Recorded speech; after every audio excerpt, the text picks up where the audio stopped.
When we think about the foundations of the modern world, we rightfully remember the giants, such as Newton for physics, Darwin for evolution, Galileo for astronomy, Adam Smith for economics, John Locke for political theory, all brilliant minds who built upon philosophical foundations laid by ancient Greeks, Socrates, Plato, Aristotle. But there's one man we barely mention. One man who never discovered a scientific law, never invented anything, never wrote a political treatise that changed governments. Yet without him, none of those other achievements would ever exist. His name was Thomas Aquinas, and in the 1200s, he created the intellectual framework, the essential ground where other intellectuals could lay their foundations. But wait, hold on a second. How does a guy born in 1225 AD become responsible for creating the framework that enabled ideas that existed 16 centuries before he was even born? Well, here's what happened. By 1200 AD, Christian Europe had lost it all. Every Greek text, every philosophical framework was just simply gone. Only then Islamic scholars brought them back to Europe, and the Catholic Church in Europe, the most powerful institution in medieval Europe, was preparing to destroy them forever. But one monk, Thomas Aquinas, stood between preservation and annihilation and created the framework that would enable all future scientific progress. To understand how wild this situation was, we need to go back to ancient Greece. You see, Greeks, they had a pretty decent run, inventing democracy, philosophy, mathematics, theater, and oh yeah, inventing the entire concept of thinking systematically about reality. They were overachievers, basically. And not only this, but through this Greek knowledge, the early Christianity got shaped too. Church fathers like Augustine used Greek philosophical methods to develop Christian theology back in the 400s and 500s. So Greek rational thinking was already baked into both Islamic and Christian intellectual traditions from the beginning. But then, as every good thing comes to an end, everything fell apart. In 476 AD, the last Roman emperor in the West got kicked out, and with him went the entire infrastructure that had preserved Greek learning for centuries. Now the Europe lost this entire knowledge for next 500 years, which you also might hear this 5 century of period as Dark Ages, where European were basically stupid maxing, and the illiteracy rate is over 100%. Now, that's a very big misconception about Dark Ages. Here's something crucial that most people get wrong about this period. When we think about the Dark Ages, we imagine Europe as some backward wasteland where nobody was thinking or learning anything. But that's not actually true. Europeans were still doing medicine, still building cathedrals, still developing agricultural techniques, still creating art and literature. Knowledge survived in Constantinople, where Byzantine scholars continued copying and preserving texts. It survived in monasteries, where monks maintained libraries and scriptoriums. It survived through practical applications in medicine, engineering, agriculture. But the most important part of systematic philosophical inquiry and scientific discoveries, the kind of deep, rational investigation, the reasoning that the Greeks had pioneered, that largely disappeared from Western Europe for almost 500 years. What Europe had lost wasn't the capacity for intellectual work. It was the institutional infrastructure to support systematic, large-scale intellectual development. The Romans had built massive libraries, state-funded schools, networks of scholars who could collaborate across the empire. When that infrastructure collapsed, you didn't get stupidity, you got intellectual fragmentation. Individual European monks were still preserving texts. Individual scholars were still thinking deep thoughts. Individual inventors were still creating new techniques. But they were working in isolation, without the institutional support that could turn individual brilliance into civilizational advancement. No centralized funding, no systematic collaboration, no institutional memory that could build knowledge across generations.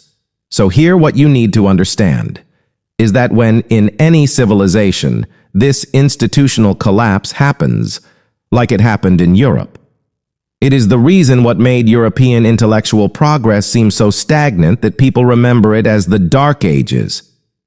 You could have the brightest minds in your country or civilization, but without a stage like this institution, which connect and promote and nurture this talent, then all of that talent is meaningless to bring any fruitful progress. It wasn't that Europeans had forgotten how to think.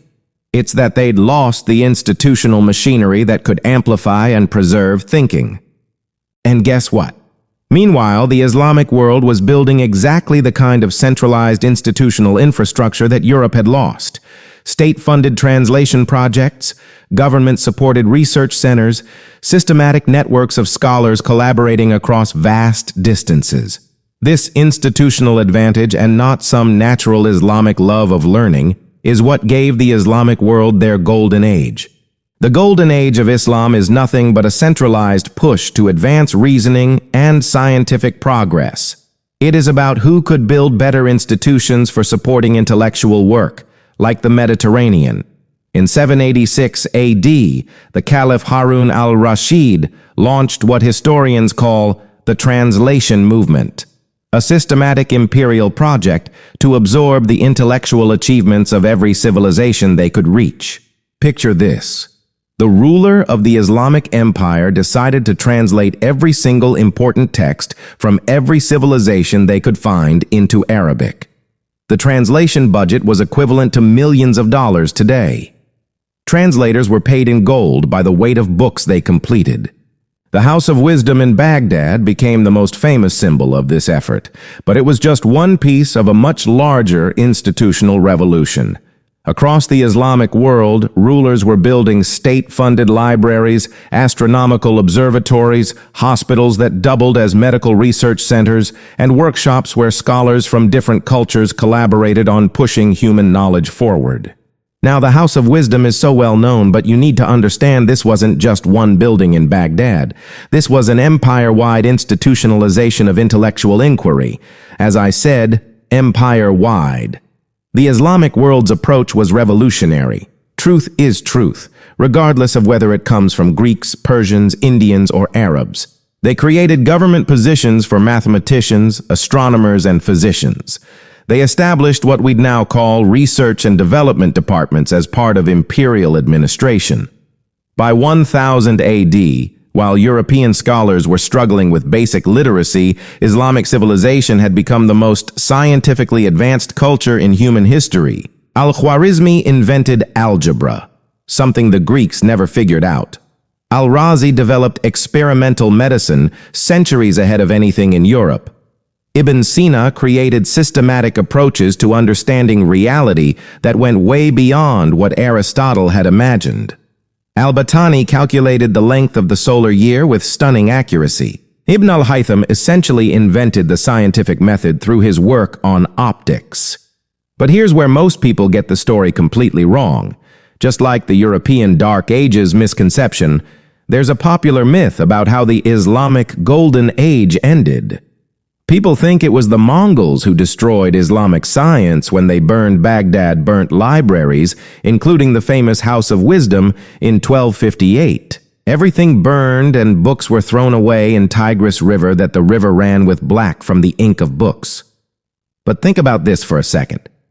That's like saying all of modern scientific knowledge would disappear if someone burned down Cambridge University or MIT. The idea that an entire civilization's intellectual achievements were stored in one building is completely ridiculous. By 1258, Islamic scholarship had been flourishing across an empire that stretched from Spain to Central Asia for over 400 years. There were libraries in Cordoba, Cairo, Isfahan, Samarkand, and dozens of other cities. Thousands of scholars, millions of books, centuries of accumulated knowledge.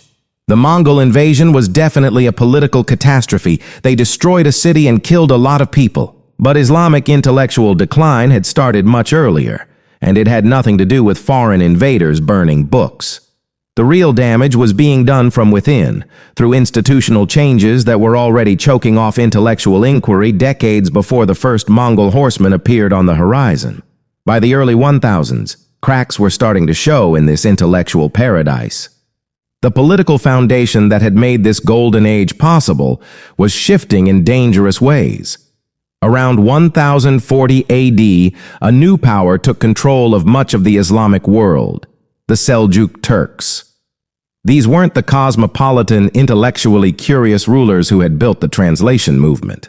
The Seljuks were recent converts to Islam who were deeply suspicious of all this Greek philosophy and foreign learning. They saw it as potentially dangerous contamination of pure Islamic teaching, so they made a calculated political decision that would reshape Islamic civilization.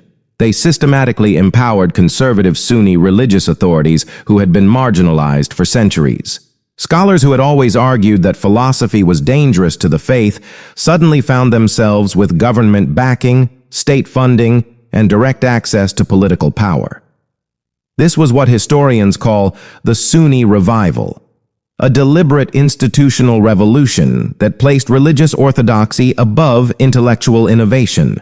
The same philosophical inquiry that had been celebrated under the Abbasids was now viewed with suspicion by rulers who needed religious unity more than intellectual creativity. So the marginalization of purely rationalist theology is started.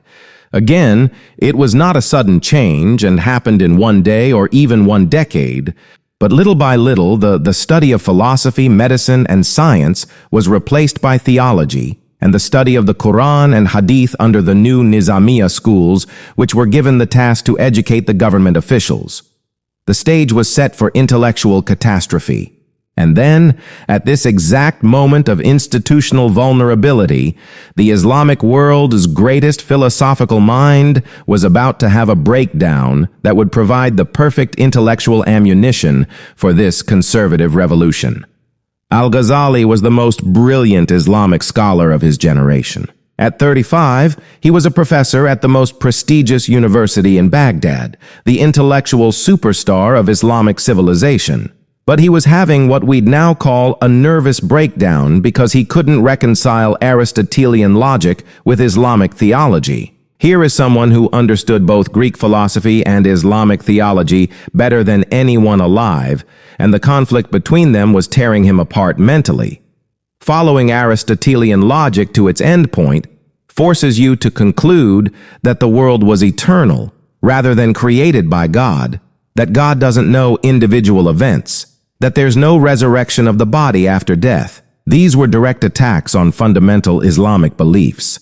Al-Ghazali was essentially saying, look where your precious Greek logic leads you. It forces you to deny the very foundations of our faith. He started having panic attacks during lectures. He couldn't eat, couldn't sleep, couldn't function. Finally, he walked away from everything, abandoned his career, his family, his entire life, and wandered around as a Sufi mystic for years, trying to find peace. When Al-Ghazali finally emerged from his spiritual crisis, he had an answer that would destroy Islamic intellectual civilization. His argument was simple. Why are we torturing ourselves trying to reconcile pagan philosophy with divine truth? Look what it's doing to us. Look what it did to me. Islamic civilization became great through faith and divine guidance, not through borrowing from dead Greeks. In 1095, Al-Ghazali wrote The Incoherence of the Philosophers, and it spread across the Islamic world with devastating effect. This wasn't some ignorant fundamentalist attacking ideas beyond his comprehension. Al-Ghazali stood as the most brilliant philosophical mind of his era. When such an authority declared Greek philosophy dangerous, the intellectual world had no choice but to listen. The timing proved catastrophic. Pope Urban II launched the First Crusade that exact same year. While external enemies marched toward Islam's holiest cities, the civilization's greatest intellectual authority was simultaneously arguing that centuries of philosophical tradition had been corrupting the faith from within. The Islamic world faced what historians would later recognize as a perfect storm of institutional crisis. The unified Abbasid Caliphate, which had funded centuries of intellectual achievement, was fragmenting into competing successor states, most of their territory now controlled by Seljuk Turks. And it was not that bad, but the biggest problem with Muslim rule that there was no clear succession process. You see, whenever a Muslim ruler died, it will trigger violent dynastic transition each and every time. The brutal succession wars, as brothers, sons, and generals carved the empire into rival kingdoms through devastating civil conflicts in a single night, when in the past they worked together for decades. This political chaos transformed the relationship between rulers and intellectuals. When empires constantly teeter on the edge of collapse, at this time rulers develop an obsession with absolute control. They demand complete loyalty, total religious unity, and zero tolerance for anything resembling dissent. Intellectual debate begins to look less like scholarly inquiry and more like potential sedition. And don't forget crusading armies. They were conquering Islamic territories and created additional pressure for immediate unified response. Resources that had sustained libraries and observatories for generations suddenly became essential for armies and fortifications. Al-Ghazali's critique struck this moment of vulnerability with surgical precision. Here stood the era's most respected scholar, offering rulers exactly what they desperately needed: intellectual justification for suppressing dangerous thinking. His message resonated perfectly with paranoid authorities. Foreign ideas have corrupted us. We abandoned pure faith for pagan speculation. The tragedy of this thought process becomes even more dire when compared to Rome's earlier collapse. When barbarian tribes overwhelmed the Western Roman Empire, they destroyed the institutional infrastructure that had preserved knowledge for centuries. Romans didn't choose to abandon learning. It's the external conquerors ripped it away from them. But in contrast, the Islamic world was about to commit a far more devastating act of self-destruction, voluntarily dismantling the greatest intellectual infrastructure in human history, just because of fear and institutional paranoia. The decay began immediately, but subtly. Madrasas that had taught philosophy alongside theology quietly eliminated philosophical courses. Religious authorities convinced themselves that exposing students to Greek ideas endangered their souls. Wealthy patrons who had funded philosophical research for generations discovered more urgent uses for their wealth. Military campaigns, mosque construction, anything except supporting scholars investigating Aristotelian logic while Christian armies conquered Islamic lands. Social pressure accelerated the destruction. The title philosopher transformed from prestigious credential to suspicious designation. Scholars who had devoted careers to mastering Greek texts found themselves viewed as potential traitors. The intellectual confidence that had powered Islamic innovation for centuries dissolved into defensive paranoia. Within 2 generations, Islamic authorities systematically dismantled the institutional framework that had made them the world's most advanced civilization. Possessing philosophical texts became a capital offense. Public book burnings drew cheering crowds. The most scientifically advanced civilization on Earth began exporting its brightest minds to its civilizational rivals. Scholars fled to Christian Europe as refugees from intellectual persecution. But one man refused to flee. Averroes emerged as both Islam's tragic intellectual hero and, unknowingly, Europe's future savior. You always may hear this line. The idea never dies. They couldn't be killed no matter what. And when you hear the story of Averroes, you know why. Because later, when Thomas Aquinas did and achieved, it was going to be built on the back of Averroes. Born in Cordoba in 1126, Averroes inherited a family legacy of distinguished judges and scholars. His intellectual range spanned Islamic jurisprudence, medicine, astronomy, and philosophy with equal mastery. Yet his consuming passion focused on the project that had driven Islamic scholars for centuries, demonstrating that reason and revelation could work in perfect harmony. Averroes surveyed the crisis consuming his civilization and reached radically different conclusions than Al-Ghazali. Where Al-Ghazali perceived Greek philosophy as foreign corruption, Averroes recognized divine tools for understanding creation itself. Where Al-Ghazali identified dangerous external influences, Averroes saw instruments that could strengthen Islamic civilization. By the 1190s, Averroes was waging a desperate intellectual campaign on multiple fronts. Conservative religious authorities prepared to ban philosophical inquiry entirely, while deteriorating political conditions accelerated institutional paranoia. The Almohad rulers, controlling Islamic Spain, faced mounting military pressure from expanding Christian kingdoms and increasingly viewed intellectual diversity as an unaffordable luxury. Averroes continued his scholarly work despite mounting opposition. His Aristotelian commentaries represented masterpieces of systematic analysis. His Incoherence of the Incoherents methodically refuted Al-Ghazali's philosophical attacks.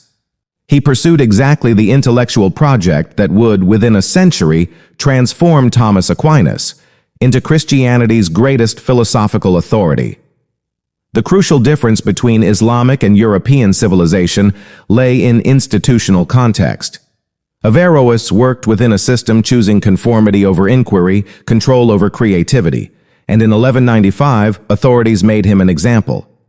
Cordoba's central plaza filled with crowds gathering for a spectacle of intellectual destruction. Soldiers collected armloads of manuscripts, the greatest achievements of Islamic philosophy, representing 4 centuries of systematic thinking. Aristotelian commentaries, logical treatises, careful arguments reconciling reason and faith, all reduced to fuel for public flames. Averroes watched his life's work consumed by fire while spectators celebrated. The symbolism could not have been clearer. Rational inquiry has no place in Islamic civilization anymore. Averroes died in Moroccan exile in 1198, heartbroken and forgotten by the civilization he had served. At the precise moment Islamic authorities were burning these philosophical treasures in Spain, European scholars were desperately seeking Latin translations of everything Averroes had written. The intellectual tools that Islamic civilization was rejecting would soon reach Northern Europe, and the world was about to discover what happened when someone made the complete opposite choice. But let's be precise about what had actually happened to Islamic intellectual culture. This wasn't the complete death of scholarly inquiry. Brilliant Islamic thinkers would continue working for centuries in Iran, India, and scattered courts across the Islamic world.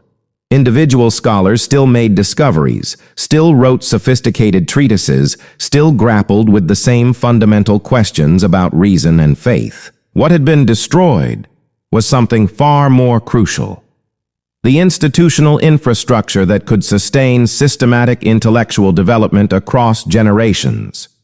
The empire-wide networks of scholars, the state-funded research projects, the institutional continuity that could preserve and build upon intellectual work, regardless of political upheavals. All of this was being dismantled. It was exactly the same institutional collapse that had crippled Europe after Rome's fall. And at this same crucial time of between 1150 and 1200, Greek philosophical texts began trickling into Christian Europe through 3 main routes. Some came through Spain, where Christian and Islamic kingdoms were in constant contact. Some came through Sicily, where Norman knights had conquered Islamic territories but kept Islamic scholars around. Some came back with crusaders who had encountered Islamic learning during their campaigns. The shock for Christian scholars was unbelievable. They were discovering their own lost intellectual heritage, preserved by their religious enemies. Complete works of Aristotle, advanced mathematical texts, systematic approaches to logic and natural philosophy that Christian Europe had completely forgotten existed. Let me tell you about Gerard of Cremona, because his story shows you how desperate Europeans were for this knowledge. Gerard traveled from Italy to Toledo in Spain specifically to get his hands on a single book, Ptolemy's Almagest on astronomy. When he got there and saw the incredible libraries that Islamic scholars had built, he never left. He spent the rest of his life in Toledo, learning Arabic and translating over 80 major works. He worked with teams of Christian, Jewish, and Islamic scholars, creating a translation factory that pumped out Greek and Arabic texts in Latin. Then there was Michael Scott, who worked at the court of Frederick II. This guy translated Averroes's commentaries on Aristotle directly from Arabic to Latin. He was literally bringing the most advanced Islamic philosophical analysis straight into Christian Europe. Frederick Court became a meeting place for scholars from all three religions, working together on translation projects. By 1220, European universities had access to a philosophical treasure trove that would have been unimaginable 50 years earlier. The shock was incredible. They were rediscovering systematic rational inquiry, mathematical reasoning, natural philosophy that went way beyond anything they had. But this new way of thinking started to create the same dilemma that plagued the Islamic region. The reasoning and questioning sometimes may seem heretical because it was going against their religious teachings. Christian Europe now faced exactly the same choice that had just destroyed Islamic intellectual leadership. And the situation here is even more dire. Unlike the Islamic center, the Catholic Church in comparison controlled all education in medieval Europe, and they had far more direct control in a centralized manner which Islamic organization can only dream of.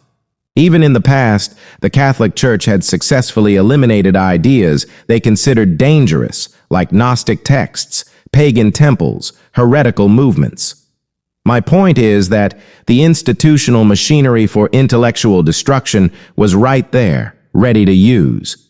And in retrospect, church authorities could see exactly what had happened when Islamic civilization embraced Greek philosophy. Look how Islam had fallen apart after their philosophers started following pagan logic. The lesson seemed obvious: ban these texts like the Muslims just did. So again, all the points were directed at, again, complete destruction of Islamic scholars like Averroes, as well as Roman knowledge they preserved and built upon. And this is when our hero enters the story.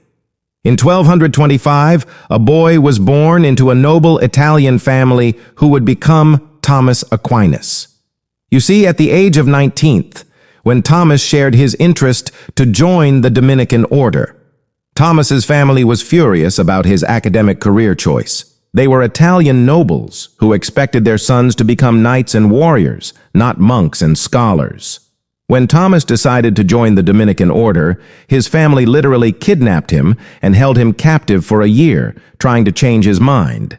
According to the stories, they even hired a prostitute to seduce him away from his religious vocation. But Thomas grabbed a burning branch from the fireplace and chased her out of the room. He was determined to become a scholar, and he chose the Dominican order. Now let me explain to you what was the Dominican order you see in medieval time. We had a religious order. They were little part of the Catholic Church. Think of it like this. If the Catholic Church is a huge corporation, religious orders are like specialized departments with different focuses and different rules for how they operate. Each order has a different motive and goal, but still they had one thing similar going on. Most monks in medieval Europe lived in monasteries, spending their days praying, copying books, and staying pretty isolated from the outside world. They didn't care about marriage or earning money or anything. They were focused on personal salvation and preserving knowledge behind monastery walls. But in the early 1200s, a Spanish priest named Dominic saw a huge problem developing. Regular people were hearing all sorts of confusing religious ideas, and the church wasn't doing a great job of explaining true Christian teaching to them. Heretical movements were spreading like wildfire because they had better educated, more persuasive preachers than the church did. The church's response? Send poorly educated priests who couldn't hold their own in intellectual debates. Dominic's solution was revolutionary. He created what became known as the Order of Preachers.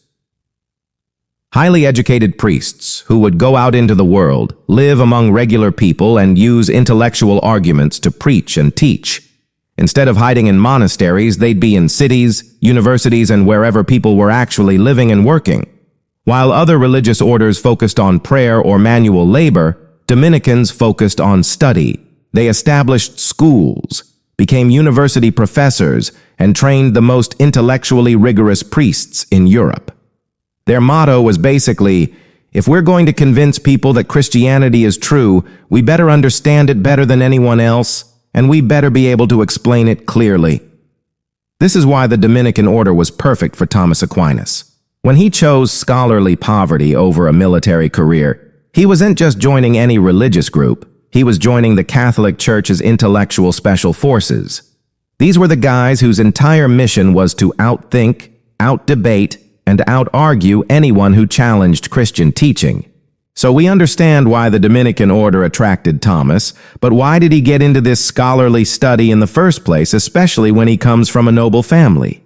Around age 14, Thomas got his education at the University of Naples, where Thomas first encountered the complete works of Aristotle, freshly translated from Arabic into Latin language. Remember, Christian Europe had lost these texts completely. For the first time in 700 years, a Christian scholar was looking at systematic logical reasoning, comprehensive natural philosophy, detailed methods for understanding reality through investigation, rather than just accepting authority. Thomas saw something completely different than what Islamic scholars had seen, where Islamic philosophers looked at Aristotelian logic and thought, "This is dangerous. It leads to conclusions that contradict our faith." Thomas looked at the exact same logical methods and thought, "Wait a minute. This isn't pagan corruption trying to undermine religious truth. This is the intellectual toolkit that God gave humans to understand the natural world He created." It was a complete flip in perspective. Instead of seeing Greek philosophy as a threat to faith, Thomas saw it as a gift from God, a systematic method for investigating the very creation that God had made. The logic wasn't the enemy. It was the tool God wanted humans to use to understand His handiwork better. This insight changed everything, and this breakthrough came through specific encounters we can actually trace. Thomas's philosophy teacher at Naples was an Irishman named Peter of Ireland, and Peter was doing something radical. He was teaching the newly arrived works of Aristotle using commentaries written by Islamic scholars. Thomas was sitting in lectures where Peter of Ireland was reading directly from Averroes' commentaries on Aristotle's physics and metaphysics.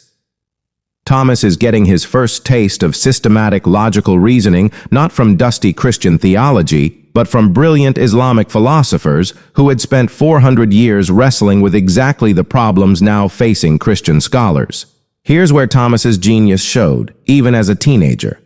While other students were either accepting or rejecting these Islamic ideas wholesale, Thomas began dissecting them piece by piece. He noticed that Islamic philosophers like Averroes and Avicenna had been trying to make Aristotle's specific conclusions about the world fit with Islamic theology, and they kept running into contradictions. Thomas started asking a different question. Instead of, how do we make Aristotle's conclusions compatible with Christian teaching, he asked, how can we use Aristotle's methods to better understand Christian truth? And this logic is going to save the centralized institution force in Western world where the Islamic destroy it.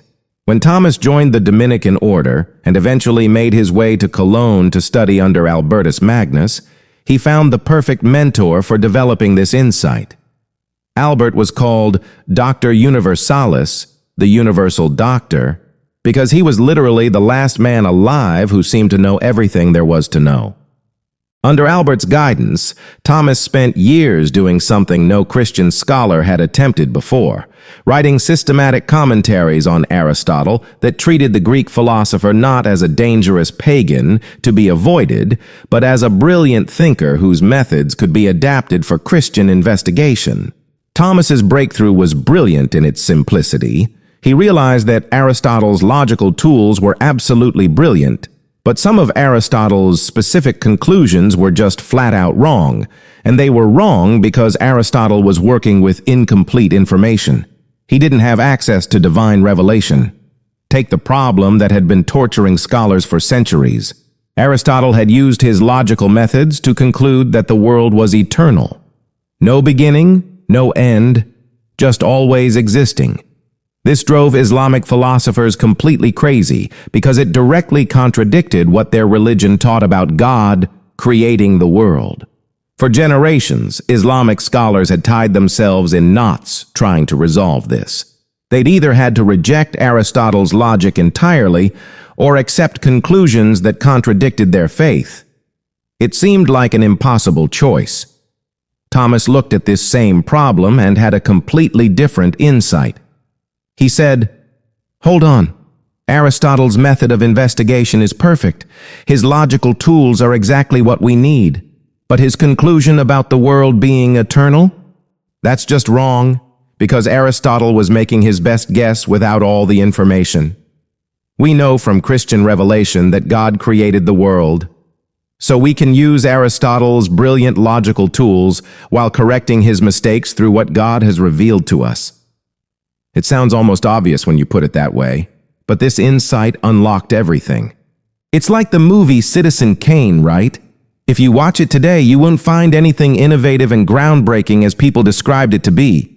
You're going to find it an excruciatingly simple and plain movie, but you see the techniques Citizen Kane innovated was so ahead of its time that every later movie that came built on those techniques, and in less than a century, it became the basis of movie production.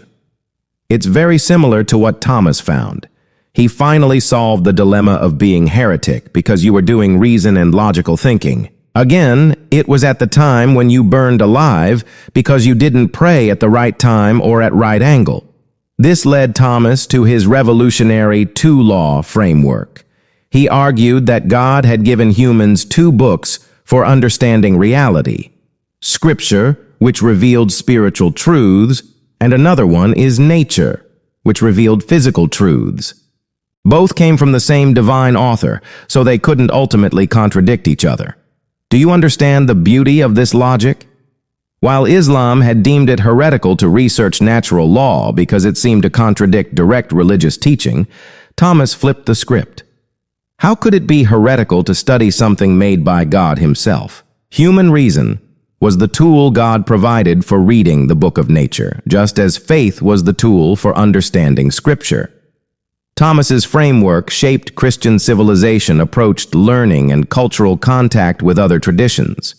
He was saying Christians could confidently learn from Muslims, Jews, pagans, anyone, because all truth ultimately came from the same divine source. If a pagan discovered how blood circulation works, learning this knowledge didn't violate Christian faith because it meant understanding the world God had created. What Thomas had developed was what scholars now call Thomistic synthesis, a systematic framework that made rational inquiry religiously legitimate rather than religiously suspect. This wasn't just abstract theology, it was a practical intellectual toolkit that could be used by anyone who needed to defend rational investigation against religious authorities. Take Roger Bacon, for example. In the 1260s, Bacon wanted to conduct systematic experiments, controlled observations using mathematical analysis to understand natural phenomena. What is now called a science experiment. Under the old system, this would have looked like dangerous pagan practice, the kind of thing that could get you burned as a heretic. But Bacon could now argue using Thomas's framework. I'm not practicing pagan magic. I'm using the rational tools God gave humans to read the book of nature he created. Same experiments, but now with theological justification that religious authorities had to take seriously. This approach created something revolutionary. Legitimate grounds to challenge earthly authority through rational argument. Before Thomas, if you disagreed with kings or corrupt church officials, you were just rebelling against God-appointed authority. But Thomas gave dissidents a court of appeal, natural law discoverable by reason. Now you could say, this authority violates the rational principles God built into creation itself and have intellectual legitimacy. But developing this framework in quiet study was one thing. Getting it accepted by the broader church would require navigating completely different battles, and these battles would reveal why Thomas succeeded where Averroes had failed. The first major conflict wasn't even about philosophy. It was about whether Thomas's Dominican order had the right to teach at universities at all. This was the mendicant controversy, and it nearly destroyed Thomas' career before it began. William of Saint-Amour, a brilliant secular theologian at the University of Paris, led a vicious campaign against the Dominican and Franciscan orders from 1254 to 1256. The controversy got personal and ugly fast.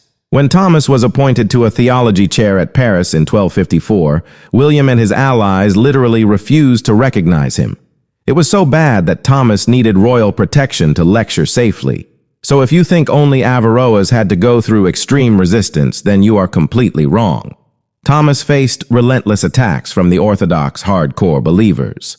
It was getting so bad that Pope Alexander IV had to personally shelter Thomas and condemned William's attacks and exiled him from France in 1256. This was the first sign that Thomas had something Averroes never possessed: institutional backing that could fight for him when he came under attack. But if you think, hey, he got the Pope backing, then all good and done, then nope. The real philosophical controversy was just beginning. Here's the crucial thing to understand. The Pope had protected Thomas's right to teach, not the content of his teaching. The mendicant controversy was about whether Dominican and Franciscan orders should be allowed in universities at all. It was institutional politics, not philosophical debate. The real philosophical controversy was just beginning. By the 1260s, when Thomas returned to Paris for a second term, his approach had developed into something far more comprehensive and therefore far more threatening. He wasn't just defending isolated philosophical positions anymore. He had built what scholars call a systematic synthesis. This meant Thomas had created a complete integrated framework showing exactly how Aristotelian philosophy and Christian theology could work together across every major theological question, which again is very similar to centuries before created by Averroes in Islamic region, and later he was exiled for it. Thomas had written detailed commentaries on Aristotle's works, developed systematic positions on controversial issues like the eternity of the world, and was in the middle of writing his magnum opus, the Summa Theologica, which would provide a comprehensive theological philosophical system covering everything from the nature of God to human psychology to ethics. And this comprehensive system, again similar to Islamic world, was creating genuine anxiety among church authorities for a very specific reason. And even worse, it looked dangerously similar to what Islamic philosophers had been doing before their civilization collapsed. Other scholars at Paris were taking the same Aristotelian reasoning to conclusions that directly contradicted Christian teaching. Seeger of Brabant and other Latin Averroists were arguing that philosophical reason led to conclusions that faith rejected and that both could be true simultaneously. This double truth theory was exactly the kind of thinking that had contributed to the Islamic intellectual crisis. Conservative church authorities, led by Bishop Stephen Tempier of Paris, could see exactly where this was heading. They looked at Islamic intellectual history and saw a clear pattern. Embrace Aristotelian philosophy leads to philosophers start reaching conclusions that contradict faith, then it leads to civilization fractures, and it ends at intellectual collapse. The same reasoning that had destroyed Islamic intellectual culture was now being systematically developed and taught at the University of Paris. And Thomas Aquinas, despite his careful attempts to reconcile reason and faith, was providing the intellectual toolkit that made this dangerous philosophy possible. Between 1268 and 1272, during Thomas's second Paris regency, the philosophical battles intensified. Thomas found himself fighting on two fronts, against scholars who were using philosophy to contradict faith, and against conservative authorities who wanted to ban philosophical methods entirely. When Thomas died on March 7, 1274, while traveling to the Council of Lyon, his legacy was still deeply contested. The conservative reaction came swift and decisive. On March 7, 1277, exactly 3 years after Thomas's death, Bishop Stephen Tempier issued condemnations of 219 philosophical and theological propositions. Many seem to target Thomas's teachings directly. Now I don't know, but many people for some reason believe that at this time, Thomas was excommunicated or threatened to be excommunicated. But no, it's not only false, but actually Bishop Stephen never even used Thomas' name in this condemnation, but indirectly he attacked Thomas' teaching and issued on the 3rd death anniversary of Thomas. I just wanted to clear this little misconception. It's not widely believed, but there are some who portray it like this. And now the University of Paris, where Thomas had done his greatest work, became hostile territory for his ideas. Again, I can't stress this enough at this point how best to beat its similar Thomas story going, similar to Averroes, and for about 25 years after Thomas's death, it looked like the conservatives had won. It looked like Europe would follow Islam's path, pushing rational inquiry to the margins and choosing religious conformity over intellectual creativity. But then something remarkable happened, something that reveals the fundamental institutional difference that would determine civilizational trajectories. After Thomas died, European universities faced a practical crisis. They had all these Greek and Islamic texts, but no systematic way to use them without seeming to contradict Christian teaching. The concrete problems were everywhere. You see, medical schools needed Islamic medical texts like Avicenna's Canon of Medicine to train doctors. This was the most advanced medical knowledge in the world, covering everything from surgical procedures to pharmaceutical preparations. And it had been condemned. How do you train a competent doctor without the best medical knowledge available, without being branded as heretical? Law schools faced the same problem. They needed Roman legal texts and systematic methods of legal reasoning to develop coherent legal systems. Medieval society was getting more complex, with international trade, urban development, and sophisticated political arrangements. You couldn't run a legal system on religious authority alone. You needed rational methods for analyzing evidence, constructing arguments, and applying principles consistently. Even theology needed logical tools to refute heretics effectively. Here's something most people don't realize. The medieval Catholic Church's biggest threat wasn't science or astronomy or heliocentrism. Their real threat was always constantly new religious movements emerging from within Christianity itself. Heretical movements were using sophisticated philosophical arguments to challenge orthodox teaching. Traditional responses based purely on scripture and authority weren't working against opponents who could deploy systematic reasoning and had far more charisma than some random preachers. The alternatives all keep failing. Pure rejection didn't work. You couldn't run a university without these intellectual tools anymore. Medieval society needed doctors, lawyers, administrators, and theologians who could handle complex problems. Pure acceptance led to dangerous conclusions that directly contradicted faith.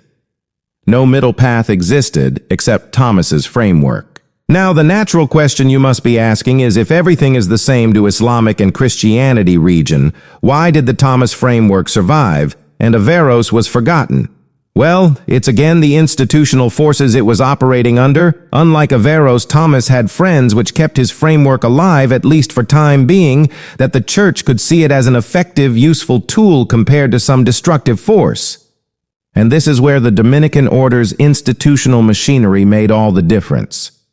The Dominicans didn't just passively preserve Thomas' ideas. They made them essential to church operations through brilliant institutional strategy. Every Dominican student had to master Thomistic reasoning before ordination. It was a requirement for joining the order. Dominican preachers used Thomas's methods to convert heretics and debate with Jewish and Islamic scholars. As I said before, Dominicans weren't interested as much in salvation as they wanted enlightenment. They became the church's intellectual special forces, like Navy SEALs deployed wherever sophisticated argumentation was needed. When church authorities faced complex theological questions, Dominican experts provided solutions using Thomas's approach. They became indispensable problem solvers for the institutional church. Here's a concrete example. John of Paris in the 1290s used Thomas' framework to argue that kings derive authority from natural law, not just divine appointment. This solved massive political problems the church was having with French and English monarchs who were challenging papal authority. The French king, Philip IV, was seizing church property and taxing clergy, claiming royal authority superseded papal jurisdiction. Traditional church responses about divine appointment of papal authority weren't working. Philip had his own legal scholars who could argue that royal power also came from God. John of Paris used Thomas's natural law reasoning to argue that both royal and papal authority derived from rational principles built into creation itself. This gave the Church a way to engage with royal legal arguments on their own terms while maintaining the legitimacy of Church authority. As time passed, by the 1280s and 1290s, the scholars who had condemned Thomas were dying off. New Church authorities who had grown up with these intellectual challenges saw Thomas's framework as practical, not threatening. Similar to you as you are listening to this argument right now. The first reaction in your mind would be, that's such common sense, why there are even arguments about it. But if you were raised in the Dark Ages, you would have held the same prejudices as the Thomas opponent holded. These later people just lived in the timeline where they could see the practical applications of Thomas's framework of systematic synthesis. They had lived through decades of trying to operate without systematic synthesis reasoning methods, and they could see the results. By the early 1300s, major theological controversies were erupting all over Europe, and the Church's traditional way of handling them just wasn't working anymore. They were facing challenges from brilliant philosophers like William of Ockham, who was using razor-sharp logic to question fundamental Church teachings in ways that traditional authorities couldn't easily dismiss. Then there were massive disputes about Franciscan poverty, another religious order claiming that true Christians should own absolutely nothing, which would have made the Church's vast wealth look deeply unchristian.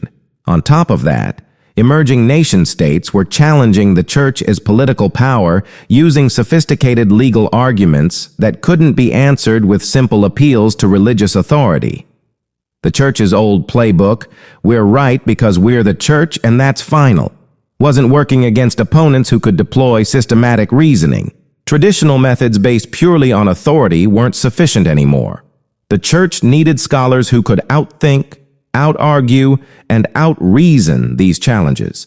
And guess who had spent decades training exactly those kinds of intellectually equipped defenders? The Dominicans, using Thomas's framework. Gradually, the Church saw the practical necessity of Thomas's work. And in 1323, the Catholic Church canonized Thomas Aquinas as a saint. When cardinals objected that Thomas had performed no miracles, supporters replied, "There are as many miracles as articles in the Summa Theologica." The Church was acknowledging that Thomas's intellectual achievement was itself miraculous, and this systematic synthesis centralized institution acknowledgement will catapult the Western civilization into backwaters to the most advanced civilization ever.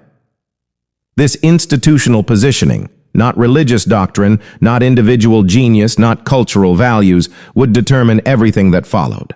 Because here's what centralized institutional support actually does that isolated brilliance cannot. It creates cumulative advantage across generations. When rational inquiry gets institutionalized in universities, individual breakthroughs don't die with their creators. When Roger Bacon developed experimental methods in the 1260s using Thomas's framework, those methods were taught to students, preserved in university curricula, and built upon by the next generation. When those students became professors, they taught refined versions to their students, who refined them further. Each generation stands on the shoulders of the previous one, systematically building knowledge higher and higher. European universities in the 1300s and 1400s developed the scholastic method, that systematic debate format, where students learned by arguing opposing viewpoints, constantly refining ideas and theories. Generation after generation, the intellectual toolkit got sharper, more sophisticated, more powerful. Compare this to what happened in the Islamic world.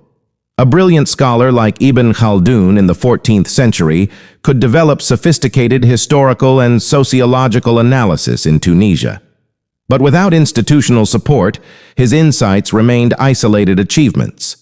His students might preserve his work, but there was no systematic mechanism to build upon it, to incorporate it into a growing body of knowledge, to create a school of thought that could develop across centuries.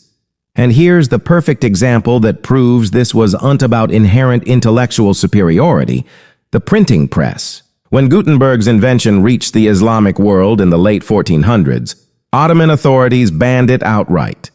They declared printing haram, forbidden, because it would allow dangerous ideas to spread beyond religious control.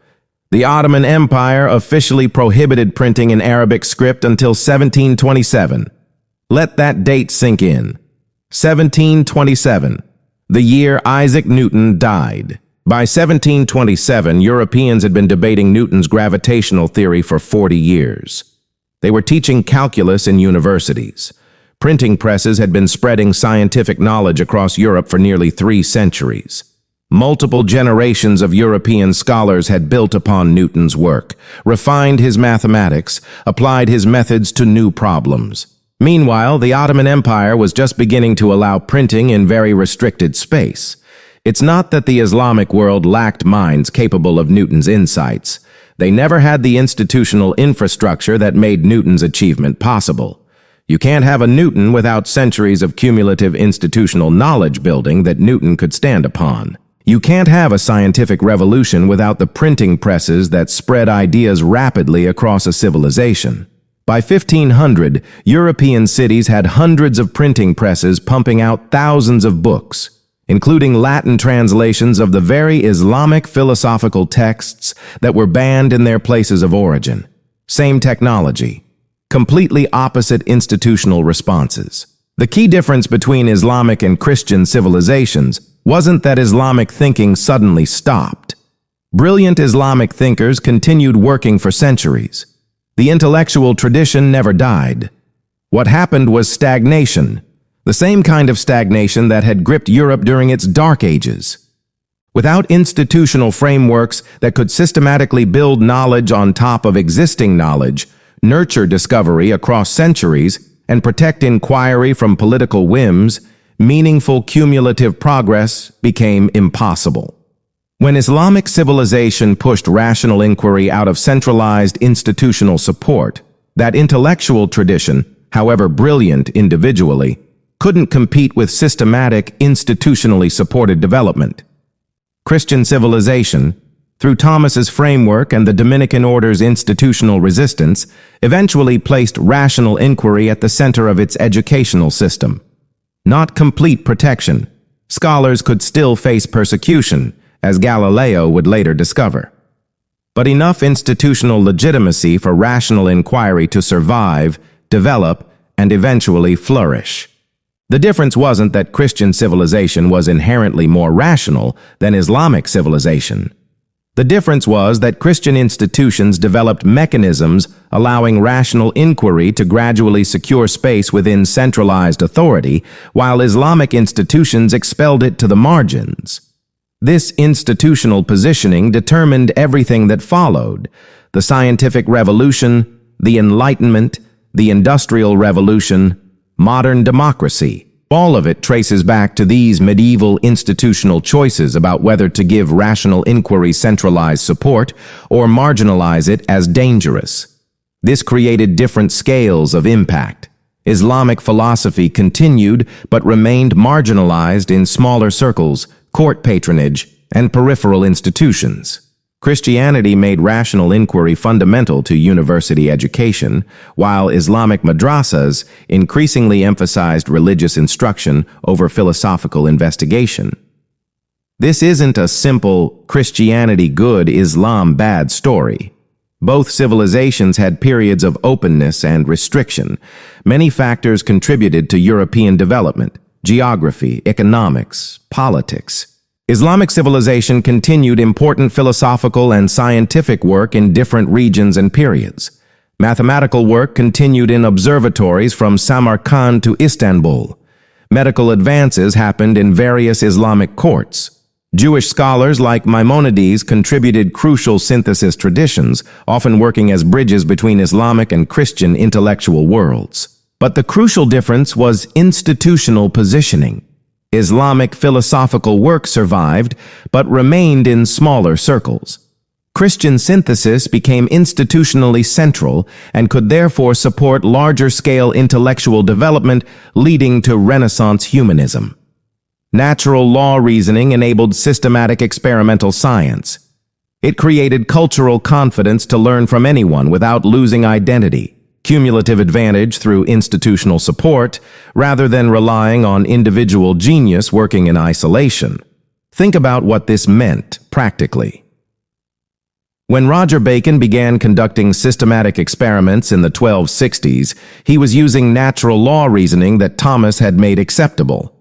Bacon's Opus Majus argued that you could discover God's natural laws through controlled observation and mathematical analysis. This wasn't possible before Thomas created the framework that made such investigation religiously legitimate. When universities spread across Europe in the 1300s and 1400s, Oxford, Cambridge, Bologna, Salamanca, they used the debate format from the Greek dialectical method that Thomas had preserved. Students learned by arguing opposing viewpoints and following arguments wherever logic led them. This created intellectual confidence that Christians could learn from anyone without losing their religious identity. When Renaissance humanists gained confidence to learn from any cultural source in the 1400s and 1500s, they were following Thomas's model of synthesis over purity. Scholars like Marsilio Ficino could translate Plato and study Islamic mathematics while remaining Christian, because Thomas had established that all truth comes from the same divine source. The scientific revolution of the 1600s used systematic investigation of natural law, the idea that God's universe operates according to discoverable principles that human reason can understand. When later scholars challenged corrupt church practices, they weren't rejecting Christianity. They were appealing to natural law principles of justice that Thomas had made legitimate. When political theorists argued against tyrannical kings, they had rational grounds to stand on.